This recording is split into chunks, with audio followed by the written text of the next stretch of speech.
ሰላም ሰላም ውድ የቢሼልፍ ዩቲዩብ ቻናል ቤተሰቦች እንዴት ቆያችሁ? ዛሬ እንግዲህ ስንቴ ገረስኩት በሚል ርዕስ በሜሪ ፈለቀ የተጻፈውን አጭር ልቦለድ ክፍል 2 ነው ይዤላችሁ የመጣሁት። ቻናሉን ሰብስክራይብ በማድረግ ጀምሩልኝ፣ አብራችሁን ቆዩ።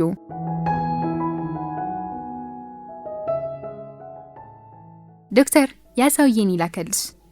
ሲስተር ቀለም በፈገግታ በደመቀ ፊት ጠረጴዛዬ ላይ በፎይል የተጠቀለለውን ምሳ አስቀምጠው ወደ በሩ ተመለሰች። ሲስተር ከዛሬ በኋላ የሚያመጣውን ምሳ እንዳትቀበሉት አልኳት። ለሁለተኛ ጊዜ ታክሞ ከሄደ ጀምሮ 3 ቀኑ ነው። የምሳ ሰዓት እየጠበቀ ምሳ ይልካል። ጠዋት ጽዳቶቹ አጽድተው ሲጨርሱ አበባ ይልካል። ዶክተር አበባውንም ነው? አዎ ምንም ነገር። እሺ ብላኝ ወጣች። ሲስተር ለምንድን ነው የምትሽቆጠቆጥልኝ? ስለምታከብረኝ? ደሞዟን ስለምከፍላት?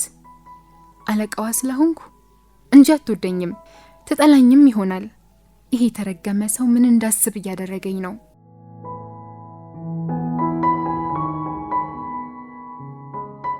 ሆዴ ምግብ አስፈልጎታል። ሆስፒታሉ አቅራቢያ ያለ ሬስቶራንት እራቴን ለመብላት አዝዤ ተቀምጫለሁ። ከየት መጣ ሳልል ከፊት ያለውን ወንበር ስቦ ተቀመጠ። ማህዬ አለ በተሟዘዘ አጠራር። አንተ ሰው ለምን አትተውኝም? አቶ ሲሳይ ታፈሰ፣ ማዕረግ ያለኝ ሰው ነኝ። እሺ ዋቴ በራቶ ሲሳይ፣ ምን እያሰብክ እንደሆነ አልገባኝም። እኔ እናንተ ግን ምንም መሆን የምንችል ሰዎች አይደለንም አልኩት። ምክንያት በእድሜ ስለምትበልጭኝ አለኝ። አቤት በ18 ዓመትሽ ዩኒቨርሲቲ ብትገቢ 7 ዓመት ዶክተር ለመባል ብትማሪ። ዶክተር ለመሆን አቋረጥኩት። እሺ ይሁን፣ ስፔሻሊስት ለመባል ደግሞ የሆነ ዓመት ብትማሪ፣ ከዛ ይህንን ሆስፒታል ከፍተሽ 6 ዓመት ብትሰሪ በስሱ 37 የግልሽ ነው። እንዲያውቅብኝ ባልፈልግም ተናድጃለሁ። ለምን ተናደድኩ? ትክክለኛ እድሜን ስለነገረኝ እና ምን አናደደኝ? ምክንያት እንኳን የለኝም። ቁስል ዳነልህ? ወሬውን መቀየር ነው ፍላጎቴ። እየደረቀ ነው ላሳይሽ አለና ከመቀመጫው ብድግ አለ። እራንተ ሰው ለመቀመጥም ለመነሳትም በቀረበ አኳኋን አየሩ ላይ ተንሳፈፍኩ። አየር ላይ ነሽ አረፍቲ ብሎኝ ተመልሶ ተቀመጠ። ያዘዝኩት ምግብ መጣ። ተነስቶ እጁን ታጥቦ እስኪመጣ ጠብቂኝ ባይለኝም ጠበቅኩት። የተቀለለውን ሊያጎርሰኝ ዘረጋ። ጉርሻ አልወድም አልኩት። እንዴ በሞቴ በፍቅራችን ሆነ ብሎ ሬስቶራንት ውስጥ ያለው ሰው እንዲሰማ ጮክ ብሎ ነው የሚናገረው። ሰዎች እየዞሩ ያዩናል፣ ግማሾቹ ፈገግ እንደማለት ይላሉ። ጎረስኩለት። ማህዬ ለክብርሽ ይህን ያክል አትጨነቂ አለ። የተናገረው ተራ እንደሆነ ሁሉ ለሌላ ጉርሻ እየተሰናዳ። ተበሳጭቻለሁ። ይበልጥ ያበሳጨኝ ደግሞ ያለው እውነት መሆኑ ነው። ክብር አንጃ ግራንጃህን ተወኝ፣ ባለትዳር ነኝ፣ ለባለቤቴ ብዬ ሳልጨርስ ሳቁ አቋረጠኝ። አስቂኝ ተረት እንደነገርኩት ሕፃን ተንፈቀፈቀ። ምን ያስቃል? ባለቤትሽ ነው ያሳቀኝ። ምን ለማለት ፈልገ ነው? እንዳንቺ አይነት ሴቶች ወይ አላገቡም ወይ አግብተው ፈተዋል ወይ ደግሞ ከባላቸው ጋር ሰላም አይደሉም አለኝ። እኔ ምን አይነት ሴት ነኝ አልኩት። ካልኳቸው ምድብ ውስጥ ከሌለሽ እቀጣለሁ አለኝ መልሴን እየጠበቀ። መልስ አልነበረኝም። ተነስቼ ጥዬው መሄድ ነበር ፍላጎቴ። እግሮቼን ግን ማዘዝ አቃተኝ። ሽንፈቴን መቀበል መሰለኝ። ልከራከረውም አቅሙ አልነበረኝም። እኔ ምን አይነት ሴት ነኝ? ድምፄ የቀደሙ ጥንካሬ የለውም። እውቀትና ደረጃዋን ድክመትና ሽንፈቷን ለመሸፈን የምትጠቀም አይነት ሴት አለኝ። ከዚህ በላይ መስማት የሚያሳመመኝ መሰለኝ። ተነስቼ ስወጣ ድምፁ ተከትሎኛል። አየሽ አንቺ ይቺ ነሽ፣ ትፈረጥጫለሽ አለኝ። እኔ ምን አይነት ሴት ነኝ? የትኛውን ሽንፈቴን ነው በደረጃ የሸፈንኩት? ወትሮም ለእንቅልፍም ብዛም የሆነው አይኔ ጭራሽ አልከደን አለ። ቤቴን ጠላሁት። ልብሴን ለመቀየር ካልሆነ በቀር አዳሬም ሆስፒታል ከሆነ ሰነባበተ። ምግቤንም የምመገበው እዛው እያስመጣው ሆነ። ከዛ ቀን በኋላ ሲሳይን አላገኘሁትም። ከዛ ቀን በኋላ ግን ስላወራናቸው ነገሮች አለማሰብ አቃተኝ። ሁኔታዬን ይባስ ያባባሰው ደግሞ ከቀናት በፊት የገጠመኝ ነገር ነው። ዶክተር ሰይፈ በግምት የ12 ዓመት ልጅ የምትሆን ሕፃን በዊልቸር እየገፋ ሲያልፍ ነበር ያየሁት። ደሜ ሰውነቴ ውስጥ ሲቀዘቅዝ ታውቆኝ ነበር። ሲስተር፣ ዶክተር ሰይፈ ልጅ አለው እንዴ ብዬ ቢሮ እንደገባው ጠየቅኳት። ጥያቄ ይሁን ሰይፈ የትኛው መሆኑ ግራ ያጋባት አልገባኝም። ዶክተር ሰይፈ ነዋ የሕፃናት አቋረጠችኝና እኮ ገብቶኛል፣ መጠየቅሽ ገርሞኝ ነው። 2 ሴት ልጆች አሉት። አንዷ ልጁ የመኪና አደጋ ደርሶባት ሺስ ቶታሊ ፓላራይዝድ። እሱ ነው የሚንከባከባት። አይኗም የማየት አቅሙ እየተዳከመ ነው። አነጋገሯ ውስጥ ያለው ድምጸት ያሳምማል። አንቺ ምን ግዳለሽ አይነት ነው። ሚስቱስ አልኳት። ሚስቱ እኮ ሞታለች ዶክተር። ለምን አልነገራችሁኝም? እንዴት አንድ ሰው አይነግረኝም? ጸጸቴን ማራገፊያ አጥቼ እንጂ እሷ ላይ የምጮህበት ምክንያትም መብትም የለኝም። ምን ብለን እንንገርሽ ዶክተር፣ አንቺ ልብ ስለማትይ እንጂ እኮ ለሕክምና እዚህ ትመላለሳለች ብላኝ በመገረም እያየችኝ ወጣች።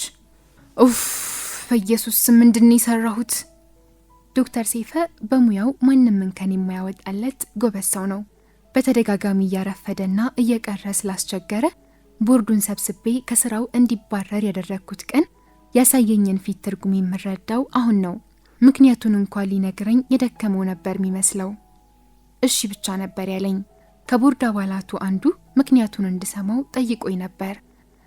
ተውት፣ ምክንያቴ ለእናንተ እያስረዳው ህመሜን አላበዛም። ለእስከዛሬው ቆይታችን አመሰግናለሁ ያለው በሰዓቱ ምን ያለ መስሎኝ ነው ከምንም ያልቆጠርኩት። እንዴት ግን አንዳቸው እንኳን ልጁን እያስታመመ ነው አይሉኝም? ይህንን ያክል ድንጋይ ልብ ያለኝ ነው እንደሚመስላቸው? ይጠሉኛል ማለት ነው?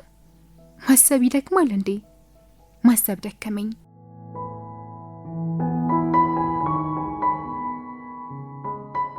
ስልኬ መልእክት መቀበሉን ነገረኝ። ከፈትኩት። የማላውቀው ቁጥር ነው። ሁሉም ሰው የራሱ የሆነ አይነኬ ህይወት ክፍል አለው። ያን ሽሽት የሆነ ነገር ውስጥ ይደበቃል። ሌት ተቀን ህሙማንን ማገልገልሽ ለብዙዎች ታታሪነትሽን ይነግራቸዋል። ስራሽ መደበቂያሽ መሆኑን ግን አሳምረሽ ታውቂዋለሽ የሚል መልእክት ነበር። ከሱ ውጪ ማንም አይሆንም። ቁጥሩን ደወልኩበት። ይሄ ደግሞ ሐሳቡ ሊያሳብደኝ ነው እንዴ? ምንድነው ከኔ የምትፈልገው? ቆይ ምንድነው ችግር አልኩኝ እየተቆጣው። ደህና እግዚአብሔር ይመስገን።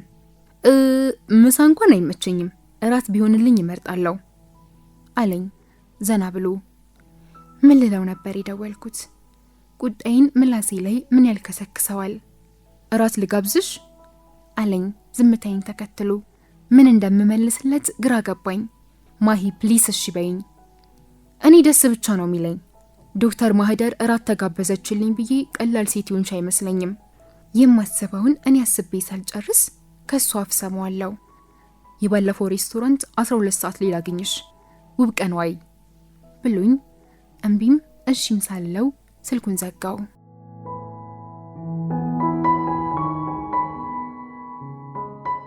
እግሬና ሐሳቤ ሳይስማሙ እግሬ ቀድሞ ሬስቶራንት ውስጥ ተገኘ።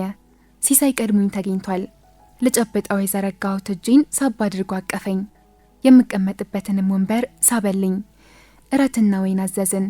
ከሱ ጋር መጨቃጨቁ ትርፉ የሌላ ሰው ትኩረት ከመሳብ ያለፈ ስለማይሆን ዝም ብዬ የሚያደርገውን ከማየት ውጪ ተቃውሞም መስማማትም አልተነፈስኩም።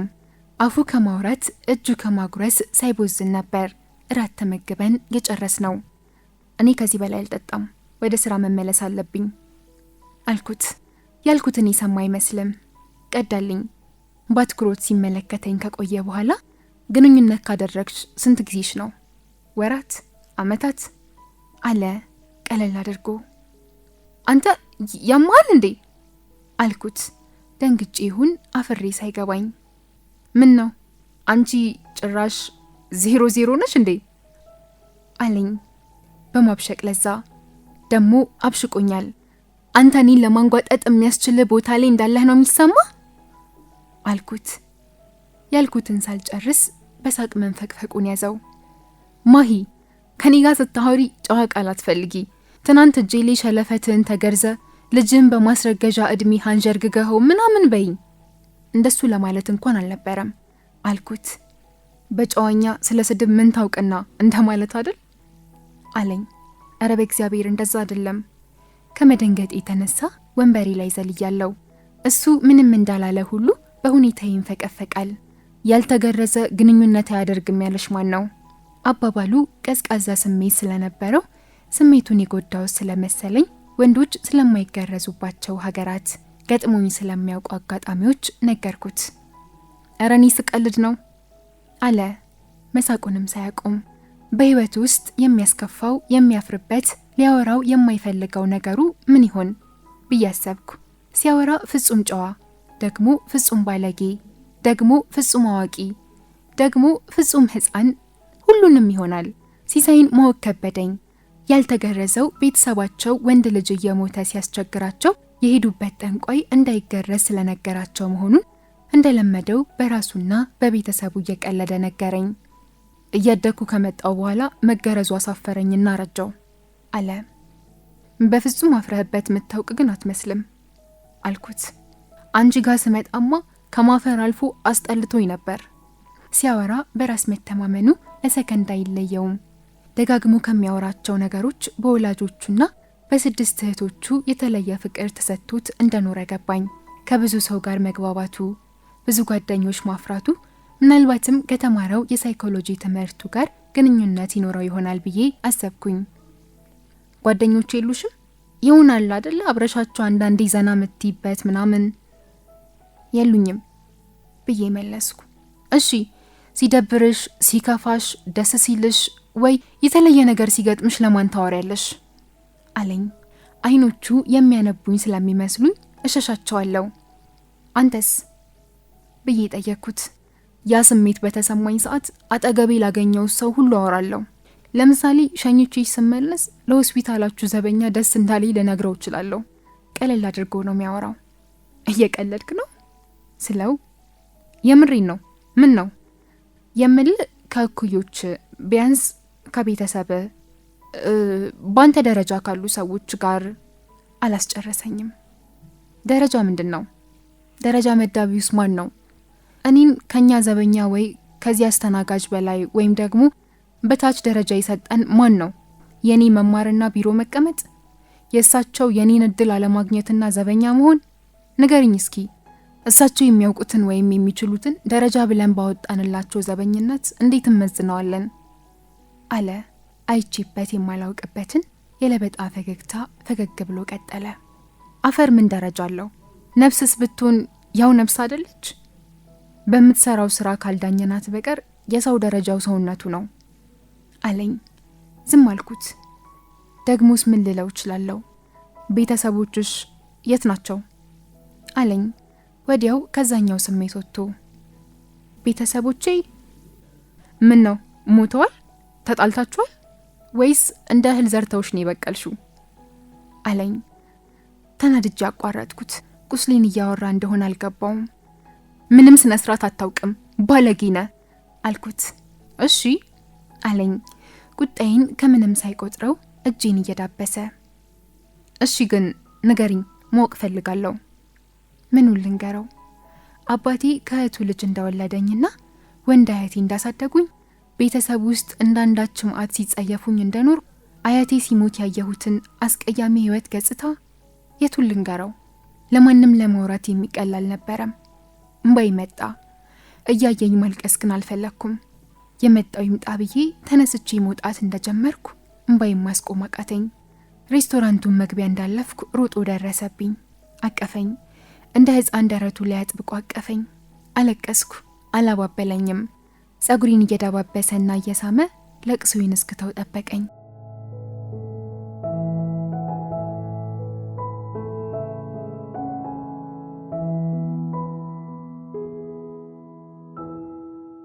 ውድ የቢሼልፍ ቤተሰቦች ክፍል 2 ይህንን ይመስላል። በቀጣይ ስመጣ ክፍል 3ቱን ይዤላችሁ እመጣለሁ። ስለተከታተላችሁኝ አመሰግናለሁ። በደህና ቆዩልኝ።